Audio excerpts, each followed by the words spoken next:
ने ये माना है कि मनीष कश्यप देशद्रोही नहीं है, वो एनएसए जैसी धाराओं को एब्जॉर्ब नहीं करते हैं और यही कारण है कि उस मुकदमे को एनएसए जैसी नेशनल सिक्योरिटी एक्ट पे क्वेश कर दिया गया। क्वेश का मतलब खत्म, पूर्णतया खत्म। कश्यप जी ने इससे पहले भी चुनाव लड़ने का काम किया हुआ है और वो चुनाव लड़े हैं और जो है बेतिया की जनता ने उनके ऊपर भरोसा भी जताया है और हमको उम्मीद है कि वो पिछले 2-2.5 साल के अंदर जो बिहार को ऑब्जर्व किए हैं, जिन्होंने बिहार को बारीक से उन्होंने करीब से देखा है, उसका फायदा उनको मिलेगा। और मनीष कश्यप अगर बिखर भी गए हैं तो उतनी दुगनी गति के साथ निखर कर बिहार के लिए लड़ाई लड़ने का काम करेंगे। और एक कहावत रामधारी सिंह दिनकर जी की एक कविता है कि मानव जब जोर लगाता है पत्थर पानी बन जाता है। मनीष कश्यप जी के तमाम समर्थकों ने और उन्होंने जोर लगाया है और अब वो जो है समय आ गया है कि उस पत्थर को पिघलाकर पानी बनाने का वक्त है और बिहार के लोग इस चीज को बखूबी देखेंगे। बिहार के हर एक युवा को राजनीति के माध्यम से बिहार को बदलने का सपना देखना चाहिए और अगर मनीष कश्यप ऐसा करते हैं तो बिल्कुल सही है। राजनीति में मनीष कश्यप जी जैसे लोगों की जरूरत है क्योंकि राजनीति पुकार रही है कि युवाओं को मौका दो।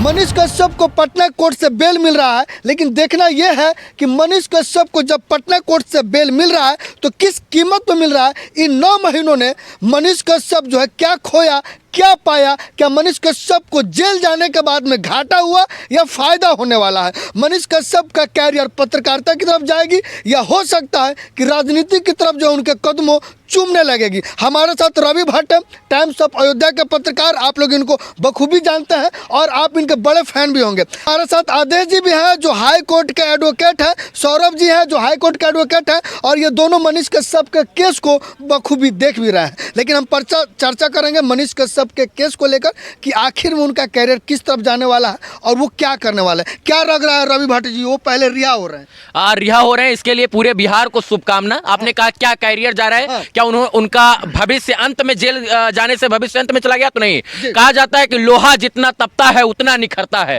और जितना दिन मनीष कश्यप ने जेल में रहकर अपने आप को तपाया है, जितना दिन उन्होंने अपने माइंड को तपाया है, उतनी प्रखरता के साथ निखर कर वो बाहर निकलेंगे। और कहते हैं ना लोग कि जो बिखरता है वही ना निखरता है और मनीष कश्यप अगर बिखर भी गए हैं तो उतनी दुगनी गति के साथ निखर कर बिहार के लिए लड़ाई लड़ने का काम करेंगे। और एक कहावत रामधारी सिंह दिनकर जी की एक कविता है कि मानव जब जोर लगाता है पत्थर पानी बन जाता है। मनीष कश्यप जी के तमाम समर्थकों ने और उन्होंने जोर लगाया है और अब वो जो है समय आ गया है कि उस पत्थर को पिघलाकर पानी बनाने का वक्त है और बिहार के लोग इस चीज को बखूबी देखेंगे। जी, लेकिन मनीष कश्यप के इन 9 महीनों में जेल जाने के बाद जो है क्या लगता है जो उन्होंने टाइम दिया, क्या खोया क्या पाया है? मैंने क्या बोला कि लोहा जो है सोने को जितने तपाइए ना उतना प्रखरता है वो। और जो उन्होंने कहा कि आपने खोया क्या, खोया उन्होंने कुछ नहीं है, पाया है, एब्जॉर्ब किया। उन्होंने बिहार को और बारीकियों से देखा है, सिस्टम को देखा है। बहुत सारे लोग कह रहे थे कि 5-5 साल जो है इन केस में बेल ही नहीं मिलेगी। मैं ये कहता हूं कि सच्चाई की जीत हुई और इतने बड़े बड़े केसेस में 10 महीने के अंदर बेल मिल जाना, एनएसए जैसी धाराओं पर बेल मिल जाना और एनएसए जैसी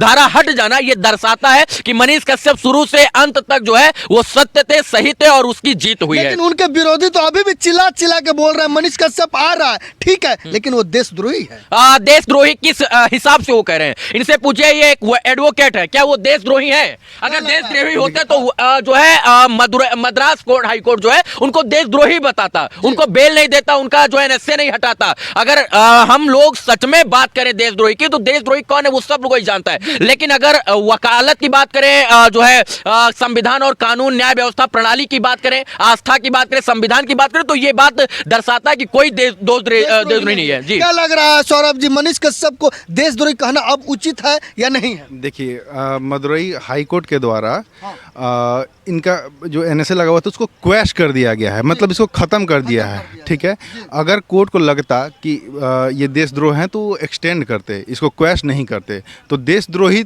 तो मतलब सब दिन के नाम से हट जाना चाहिए, देशद्रोही बिल्कुल नहीं है, कोर्ट ने भी मान लिया है। वो परिमाना जाएगा, हम सबसे हार जाते कहते हैं कोर्ट में देख लेंगे। अरे कोर्ट में देख लिया गया है और कोर्ट ने ये माना है कि मनीष कश्यप देशद्रोही नहीं है, वो एनएसए जैसी धाराओं को एब्जॉर्ब नहीं करते हैं और यही कारण है कि उस मुकदमे को एनएसए जैसी नेशनल सिक्योरिटी एक्ट पे क्वेश कर दिया गया। क्वेश का मतलब खत्म, पूर्णतया खत्म, खारिज कर दिया गया। रवि भट्ट जी, आपसे जानना चाहेंगे, मनीष कश्यप रिहा हो ही रहे हैं, क्या उनकी कदम पत्रकारिता की तरफ जाए या जनता चाह रही है कि अब उनको राजनीति में भी कदम फिर से रखना चाहिए? देखिए, उन्होंने अभी तक पत्रकारिता की बिहार का भला हुआ, हाँ। बिहार के लिए लड़ाई लड़ी। अगर वो पत्रकारिता करते हैं तो बिहार के लिए लड़ेंगे, अगर वो राजनीति करेंगे तब भी बिहार का भला होगा। मैं तो कहना चाहता हूं कि जातिवाद, परिवारवाद, धर्मवाद की राजनीति से ऊपर उठकर बिहार के युवाओं को राजनीति में अपना कदम, अपना पांव अंगद की तरह जमाना चाहिए। जब तक देश के युवा जो है युवा तरीके से राजनीति करेंगे तब तक राजनीति का विस्तार और विकास नहीं होगा। कब तक कोई परिवारवाद की राजनीति करेगा, कब तक कोई एक घराने का लोग जो है राजनीति करेगा। अगर वो राजनीति भी करते हैं तो बिहार के लोगों को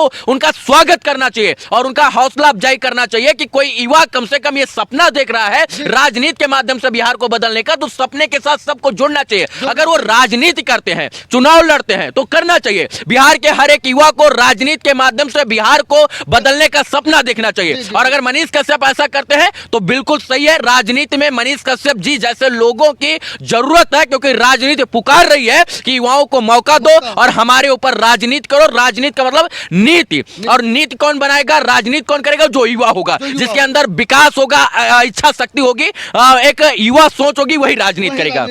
आदेश जी, आपसे जानना चाहेंगे, क्या एक पत्रकार चुनाव लड़ सकता है? संविधान में ऐसा कोई नियम है? देखिए, पत्रकार क्या, संविधान जो है सभी लोगों को ये अधिकार देता है कि कोई भी व्यक्ति जो यूनिवर्सल एडल्ट फ्रेंचाइज जो होता है 18 साल का एज जो है अटेंड कर लिया, वो वोट देने के लायक हो जाता है और वो चुनाव लड़ने के लायक हो जाता है। अब इसके अलावा बात आता है जब एमपी और एमएलए के चुनाव होता है, एमएलसी का, तो सभी का एज क्राइटेरिया अलग अलग रखा गया, 25 साल 35 साल इस तरह का जो चुनाव में रूल्स है उसको फॉलो करके जो है चुनाव मनीष कश्यप लड़ सकते हैं। बिल्कुल, 18 साल के बाद कोई भी नागरिक भारत का जो है किसी भी चुनाव में पार्टिसिपेट कर सकता है। क्या लग रहा है, अभी देखा जाए बिहार में, तो बिहार में कई ऐसे चेहरे हैं जो चुनावी दौड़ में आने वाले हैं। क्या लग रहा है, बिहार की जनता क्या चाहती है कि मनीष कश्यप भी इन चुनावी दौड़ में आगे आए? देखिए, मनीष कश्यप जी ने इससे पहले भी चुनाव लड़ने का काम किया हुआ है और वो चुनाव लड़े हैं, और जो है बेतिया की जनता ने उनके ऊपर भरोसा भी जताया है। और हमको उम्मीद है कि वो पिछले 2-2.5 साल के अंदर जो बिहार को ऑब्जर्व किए हैं, जिन्होंने बिहार को बारीक से उन्होंने करीब से देखा है, उसका फायदा उनको मिलेगा। और अब सब कोई जानता है कि मनीष कश्यप कितना ईमानदार है, कितना बेईमान है, और कौन ईमानदार कौन बेईमान है।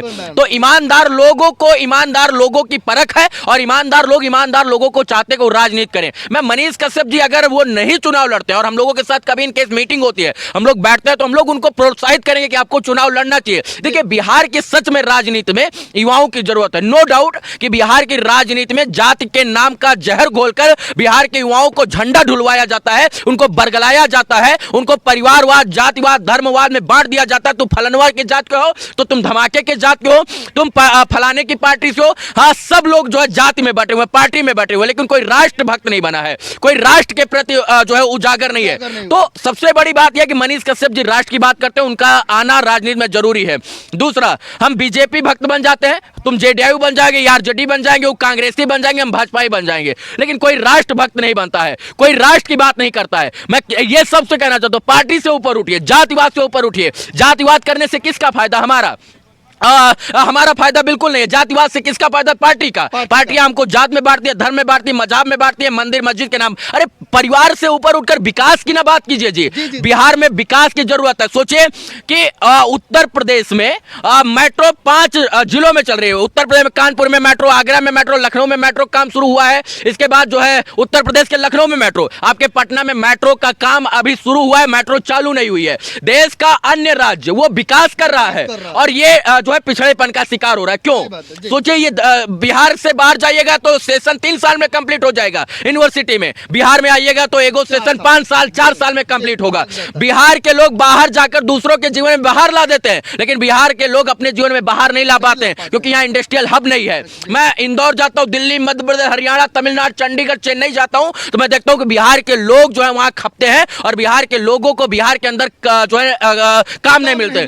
बिहार का लोग जन्मभूमि बिहार का बन जाता है, लेकिन कर्म भूमि नहीं बनता है। तो जब अच्छे लोग राजनीति करेंगे तो इंडस्ट्रियल हब की बात करेंगे, इंडस्ट्रियल डेवलपमेंट की बात करेंगे, आईटी सेक्टर की बात करेंगे, जो है औद्योगिक विकास की बात करेंगे, चीनी मिल, जूट मिल, मखाना, इसके बाद जो है इन तमाम मिलों की बात करेंगे तो बिहार के लोगों को रोजगार मिलेगा। आपका सिल्क सिटी भागलपुर को कहा जाता है, यहाँ 250 रुपए का सिल्क का साड़ी मिलता है जी, और सूरत जाकर वही साड़ियां 2500 का और इसके बाद 25,000 का वही साड़ी मिलता है। क्या बात करते हैं? तो यहाँ पर इंडस्ट्रियल डेवलप होना चाहिए। और जब बिहार बिहार के लोग अच्छे तरीके से राजनीति करेंगे, युवा सोच अच्छे जुनून के साथ, तब ये संभव है। जरूर डेवलप होगा। चलते चलते आप लोगों से हम जानना चाहेंगे और दर्शक भी जानना चाहता है, ललायत है कि मनीष कश्यप जब बाहर आ रहे हैं जेल से, स्वागत करने के लिए जा रहे हैं कि नहीं आप? अरे भाई, भाई हैं, कैसे नहीं जाएंगे, इसमें भी दो राय है।